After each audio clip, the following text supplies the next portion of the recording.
네, 오늘 이 새벽에 하나님께서 저희에게 주신 말씀은 고린도전서 15장 12절부터 19절까지의 말씀입니다. 제가 가지고 있는 성경으로 신약 성경 282페이지에 있습니다. 고린도전서 15장 12절부터 19절까지의 말씀을 우리 교독하도록 하겠습니다. 12절 말씀 제가 먼저 봉독합니다. 그리스도께서 죽은 자 가운데서 다시 살아나셨다 전파되었거늘 너희 중에서 어떤 사람들은 어찌하여 죽은 자 가운데서 부활이 없다 하느냐. 만일 죽은 자의 부활이 없으면 그리스도도 다시 살아나지 못하셨으리라. 그리스도께서 만일 다시 살아나지 못하셨으면 우리가 전파하는 것도 헛것이요 또 너희의 믿음도 헛것이며 또 우리가 하나님의 거짓 증인으로 발견되리니 우리가 하나님이 그리스도를 다시 살리셨다고 증언하였음이라. 만일 죽은 자가 다시 살아나는 일이 없으면 하나님이 그리스도를 다시 살리지 아니하셨으리라. 만일 죽은 자가 다시 살아나는 일이 없으면 그리스도도 다시 살아나신 일이 없었을 터이요 그리스도께서 다시 살아나신 일이 없으면 너희의 믿음도 헛되고 너희가 여전히 죄 가운데 있을 것이요 또한 그리스도 안에서 잠자는 자도 망하였으리니 만일 그리스도 안에서 우리가 바라는 것이 다만 이 세상의 삶뿐이면 모든 사람 가운데 우리가 더욱 불쌍한 자이리라. 아멘. 네, 저희가 오늘 고린도전서 15장 중간 부분 우리가 함께 나누려고 합니다. 이 고린도전서에 보면은 우리가 신앙생활 하는 데 있어서 중요한 신학적인 교리들을 바울이 잘 정리해 놓은 그런 내용들을 우리가 볼 수가 있는데요. 예를 들면 성만찬 같은 경우는 고린도전서 11장에 나옵니다. 그리고 성령의 은사와 관련되는 내용들은 12장부터 14장에 그렇게 모여져 있습니다. 그리고 사랑장이라고 하는 또 장이 있죠. 사랑에 대해서 언급한 장은 고린도전서 13장이고요. 그리고 부활에 대해서 자세하게 설명해 놓은 장이 고린도전서 15장 부활장입니다. 그래서 부활과 관련해서 좀 깊이 이해하고 싶다, 공부하고 싶다 그러면 이 고린도전서 15장을 잘 묵상하시면 또 공부하시면 부활에 대한 이해를 바르게 할 수가 있습니다. 네, 저희가 이 1절부터 11절 어제 본문인데 바울의 복음의 핵심 그게 부활이다라는 것에 대해서 함께 나눴습니다. 그리스도께서 우리를 위해서 죽으시고 성경대로 사흘 만에 살아나셨다. 이게 부활의 핵심이죠. 그리스도께서 우리를 위하여 죽으셨다. 이렇게 끝나면 사실 부활의 핵심적인 내용 중에 반만 맞는 겁니다. 다시 살아나셨다라고 하는 사실까지 믿을 때 우리가 복음을 제대로 이해할 수가 있습니다. 그리고 이 복음의 핵심을 이야기하면서 부활을 직접 목격한 수많은 증인들이 있다는 이 증거의 내용들을 바울이 쭉 언급하는 내용을 우리가 앞에서 살펴봤습니다. 네, 오늘 12절부터 19절 말씀은 여기서 한 걸음 더 나가서 부활에 대해서 설명을 하는데 특별히 고린도 교회 안에서 죽은 자의 부활이 없다라고 주장하는 사람들이 있었는데 그 죽은 자의 부활이 없으면 어떻게 되는가에 대한 자세한 설명이 오늘 본문의 내용입니다. 한번 각 구절마다 어떤 내용인지 한번 보겠습니다. 12절 말씀을 보시면은 그리스도께서 죽은 자 가운데서 다시 살아나셨다 전파되었거늘 너희 중에서 어떤 사람들은 어찌하여 죽은 자 가운데서 부활이 없다 하느냐.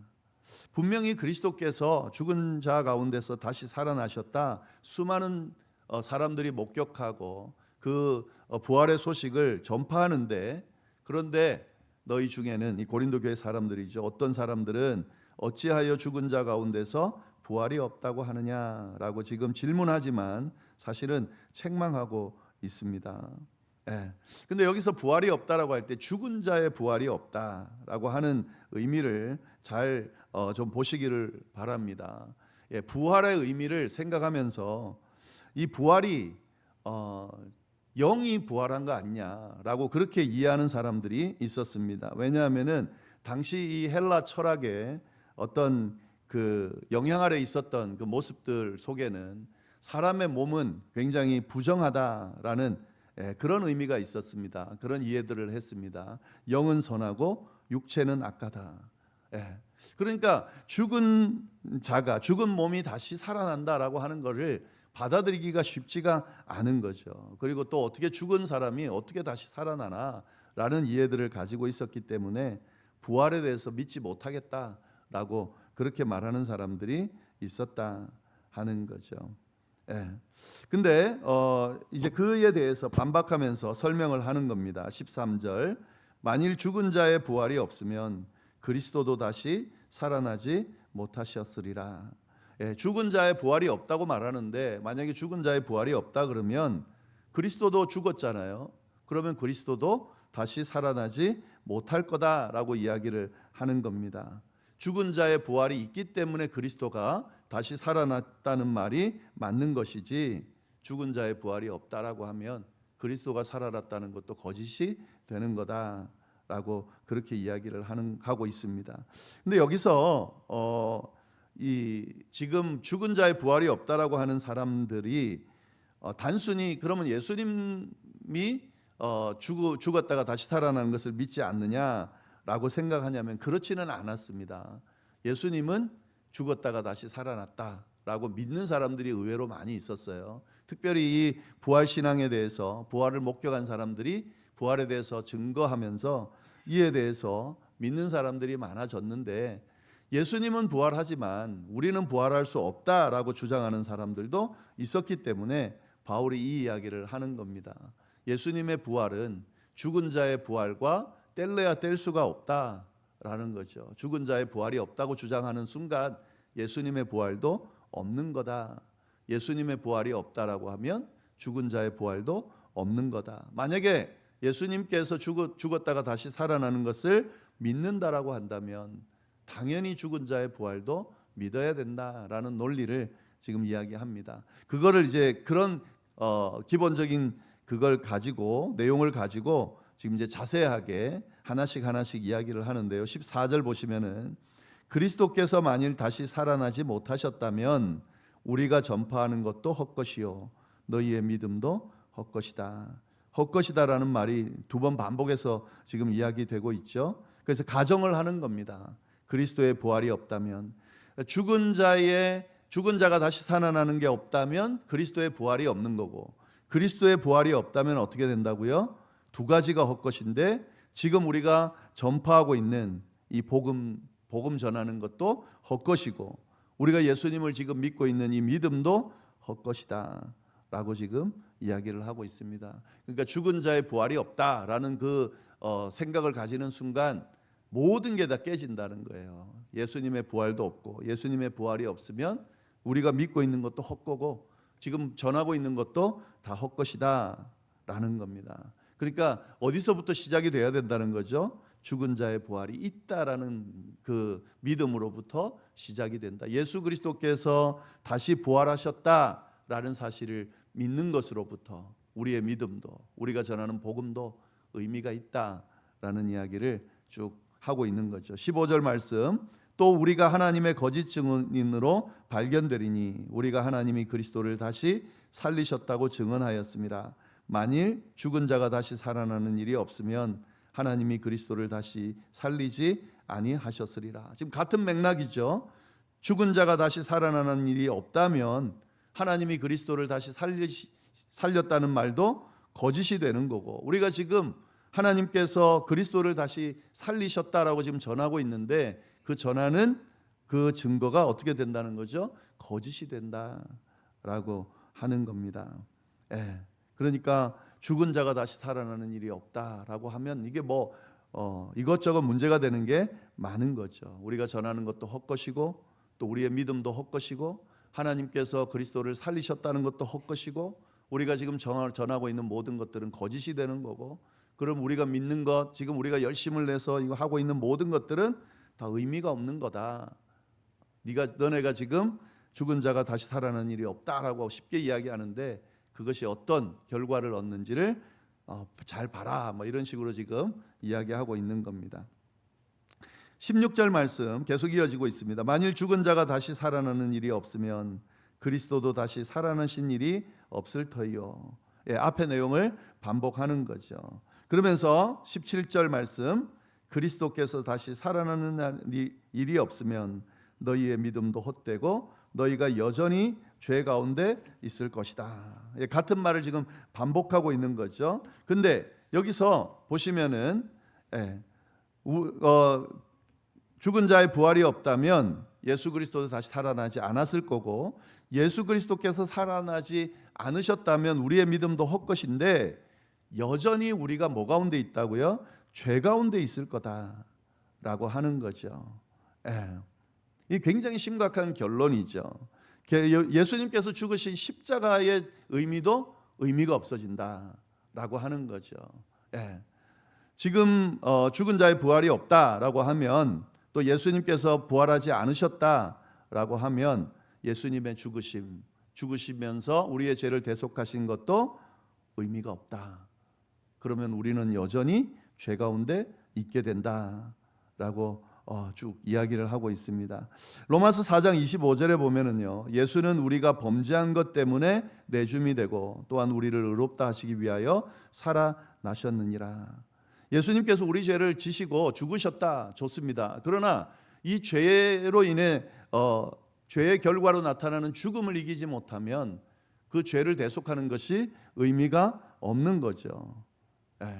그렇기 때문에 부활이 있어야 이 모든 믿음이, 예수님께서 행하신 모든 구원이 완성된다라는 이야기, 너무 단순하면서도 누구든 알 수 있는 이야기를 이 바울이 하나하나 워낙 믿지 않으니까 자세하게 설명하고 있는 겁니다. 18절 말씀, 또한 그리스도 안에서 잠자는 자도 망하였으니, 이미 죽은 사람들은 그럼 어떻게 되냐 하는 거죠. 지금 이 편지를 받는 사람들 중에서는 부활의 소망을 가지고 믿고 믿음을 가지고 죽은 사람들을 가족으로 둔 사람들이 있습니다. 그러면 어떻게 되냐면, 부활이 없다 그러면은 부활 소망을 가지고 끝까지 믿음을 지키면서 죽음을 맞이한 사람들의 그 죽음이 의미가 없다는 것이 되는 거고, 그 죽은 가족을 둔 사람들이 다시 부활해서 다시 만날 것이라고 지금 믿고 신앙생활 열심히 믿음을 지키고 있는데, 그러면 어떻게 되는 거죠? 그 사람들의 부활이 없다 그러면 다시 만날 수도 없게 되는 거고, 그러면 그런 부활을 믿는 믿음 안에서 잠자는 자도 의미가 없게 되는 거기 때문에, 그들을 다시 만나거나 그들의 믿음에 대해서 부정적인 결과가 나타나기 때문에 그런 가족을 둔 사람들도 다 망하는 거죠. 이게 지금 모든 게 다 엉망이 되는 겁니다. 19절 말씀, 만일 그리스도 안에서 우리가 바라는 것이 다만 이 세상의 삶뿐이면 모든 사람 가운데 우리가 더욱 불쌍한 자이리라.